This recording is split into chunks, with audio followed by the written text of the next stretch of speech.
One piece की दुनिया, हम सोचते हैं कि हम इसके बारे में काफी कुछ जानते हैं, है ना? लेकिन क्या हो अगर एक ऐसी कहानी छिपी हो जो हमारी पूरी समझ को ही पलट कर रख दे? चलिए, आज एक ऐसी ही गजब की फैन थ्योरी में गोता लगाते हैं। तो ये कहानी शुरू होती है एक बहुत ही चौंकाने वाले सवाल से। वन पीस के सबसे बड़े हीरो में से एक सन गॉड नीका। क्या हो अगर वो हीरो न हो? क्या हो अगर वो कुछ और ही हो? एक ऐसा नजरिया जो शायद थोड़ा खतरनाक भी है। हाँ, बिल्कुल यही सवाल। नीका, जिसे हम वॉरियर ऑफ लिबरेशन यानी मुक्ति का योद्धा मानते हैं, क्या वो असल में एक बहुत बड़े विनाश का कारण थे? पूरी सीरीज में ऐसे सुराग बिखरे पड़े हैं जो इसी तरफ इशारा करते हैं, और यहीं से एक बहुत बड़े छुपे हुए इतिहास की शुरुआत होती है। इसी छुपे हुए इतिहास को जोड़ती है द गामी थ्योरी। ये एक ऐसी फैन थ्योरी है जो वन पीस की पूरी टाइमलाइन को एक बिल्कुल नए अंदाज में पेश करती है। तो इस थ्योरी को ठीक से समझने के लिए हमें थोड़ा पीछे जाना होगा। कितना पीछे? वॉइड सेंचुरी से भी बहुत पीछे। एक ऐसे वक्त में जिसे फर्स्ट वर्ल्ड यानी पहली दुनिया कहा जाता है। ओहारा के जो पुराने रिकॉर्ड्स थे ना, वो एक हैरान करने वाली बात बताते हैं कि ये दुनिया एक बार नहीं बल्कि 2 बार तबाह हो चुकी है। इसका मतलब साफ है, आज हम जो वन पीस का नक्शा देखते हैं वो इसका असली रूप है ही नहीं।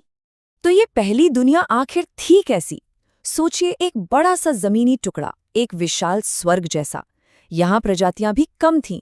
इंसान, जायंट्स, फिशमैन, बकनियर जनजाति बस अभी अभी बनी थी। मतलब सब शांत था। लेकिन इस शांति पर सितारों के पार से एक बहुत बड़ा खतरा मंडरा रहा था, और इसी खतरे ने इस शांति को भंग किया। थ्योरी के मुताबिक एक बहुत ही एडवांस्ड सभ्यता ने इस दुनिया पर हमला किया, और उनका मकसद इस ग्रह के केंद्र में छिपी एक शक्तिशाली चीज को हासिल करना।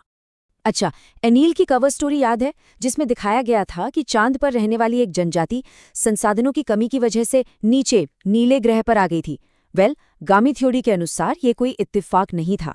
यही थे वो आक्रमणकारी जो एक जबरदस्त ऊर्जा स्रोत की तलाश में आए थे, जिसे वर्जित सूर्य कहा गया।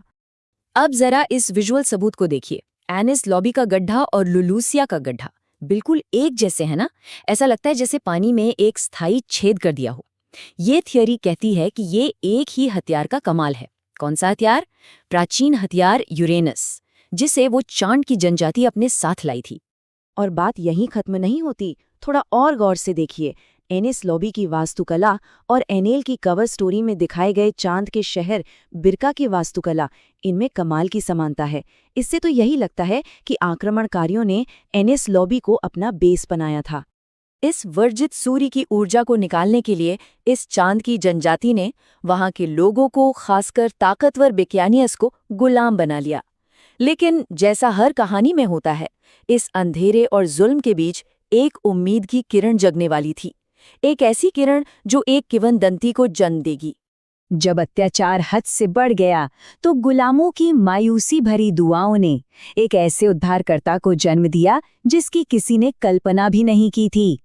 और यहाँ एक बहुत जरूरी बात याद रखनी होगी। डॉक्टर वेगापंख ने क्या कहा था? डेविल फ्रूट्स इंसानों की इच्छाओं से पैदा होते हैं। वो बस कोई जादुई फल नहीं है, वो सामूहिक इच्छा का नतीजा है। तो गामी थ्योरी इसी कॉन्सेप्ट को आगे बढ़ाती है।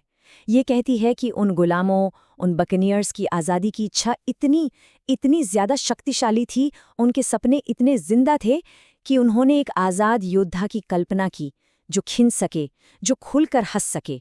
और उनकी इस सामूहिक इच्छा ने, इस सामूहिक कामना ने एक आत्मा बना दी, और यही आत्मा पास के एक फल में समा गई, जिससे बना गम गम फ्रूट। लेकिन सबसे बड़ा मोड़ तो अब आता है। इस फल को सबसे पहले किसने खाया? थ्योरी के अनुसार वो चांद की जनजाति का ही एक सदस्य था। हाँ, आक्रमणकारियों में से ही एक, जो गुलामों के दुख से पिघल गया और उसने आज़ादी के लिए लड़ने का फैसला किया। तो इसका मतलब नीका पृथ्वी से नहीं था। नीका का ये विद्रोह एक ऐसी महाभयंकर लड़ाई की शुरुआत थी जो इस ग्रह की शक्ल हमेशा के लिए बदलने वाली थी। नीका की इस बगावत से चांद की जनजाति का नेता गुस्से से आग बबूला हो गया, और उसने अपना सबसे बड़ा, सबसे खतरनाक सुपर वेपन छोड़ दिया, नरक की आग का सर्प। ये कोई मामूली जीव नहीं था। ये वर्जित सूर्य की ऊर्जा से बदला हुआ एक दानव था। इतना विशाल, कि पूरी दुनिया को अपनी गिरफ्त में ले सकता था। और फिर शुरू हुई वो लड़ाई। नीका अपनी तलवार और ढाल के साथ गुलामों को आजाद कराने पहुंचा और दूसरी तरफ था वो विशाल सर्प। इन दोनों के टकराव से इतने भयंकर भूकंप आए, समुद्र का स्तर इतना बढ़ गया कि वो पूरा का पूरा महाद्वीप टूटकर बिखर गया। नीका ने उस सर्प को हरा तो दिया, लेकिन इस लड़ाई में उसे इतने चोटें आईं कि कुछ ही समय बाद उसकी भी मौत हो गई। और इस तरह नीका ने अनजाने में ही सही विनाश लाने वाली भविष्यवाणी को पूरा कर दिया। लेकिन नीका की कहानी वहीं खत्म नहीं हुई। उसकी एक विरासत है। उस प्राचीन युद्ध के निशान आज भी वन पीस की दुनिया में हर जगह मौजूद हैं। चलिए देखते हैं कैसे। जरा इस टेबल पर नजर डालिए। ये सब उस एक लड़ाई का नतीजा है। वो नरक की आग का सर्प जो मरा, उसकी लाश ही आज द रेड लाइन है। नीका की शादी एक जायंट से हुई जिससे डिक्लाइन की नींव पड़ी। उसकी आत्मा सनलाइट ट्री ईव में समा गई और उस वर्जित सूर्य के जो टुकड़े बिखरे उनसे बना सी प्रिजू स्टोन, मतलब पूरी दुनिया की नींव ही इस युद्ध पर टिकी है। हाँ, डी क्लैन। यह डी नीका के वंशजों के लिए है जो एक जायंट के साथ उसके मिलन से पैदा हुए। इसी से हाफ मून ट्राइब का जिक्र भी समझ आता है। और यही वजह है कि इमू डी क्लैन को एल्बाफ के जायंट से जोड़ता है। तो विल ऑफ डी असल में नीका की ही विरासत है, उसकी इच्छा जो उसके खून में दौड़ती है। और नीका की आत्मा वो गायब नहीं हुई। माना जाता है कि वो सनलाइट ट्री ईव में समा गई और वहीं से गम गम फ्रूट सदियों तक बार बार पैदा होता रहा। ये चीज़ उस प्राचीन अतीत को सीधे लफ़ी के वर्तमान से जोड़ती है और ये बताती है कि ये फ्रूट इतना खास क्यों है। तो सोचिए, अगर एक प्राचीन युद्ध ने रेड लाइन और डी क्लैन को बनाया, तो वॉइड सेंचुरी में और क्या क्या राज दफन हैं, और आने वाले आखिरी महायुद्ध के लिए इस सब का क्या मतलब है। ये थियोरी, पहली दुनिया की ये कहानी वॉइड सेंचुरी के लिए एक बिल्कुल नया मंच तैयार करती है। ऐसा लगता है जैसे इतिहास खुद को दोहरा नहीं रहा, बल्कि एक अंतिम अनिवार्य अंजाम की तरफ बढ़ रहा है।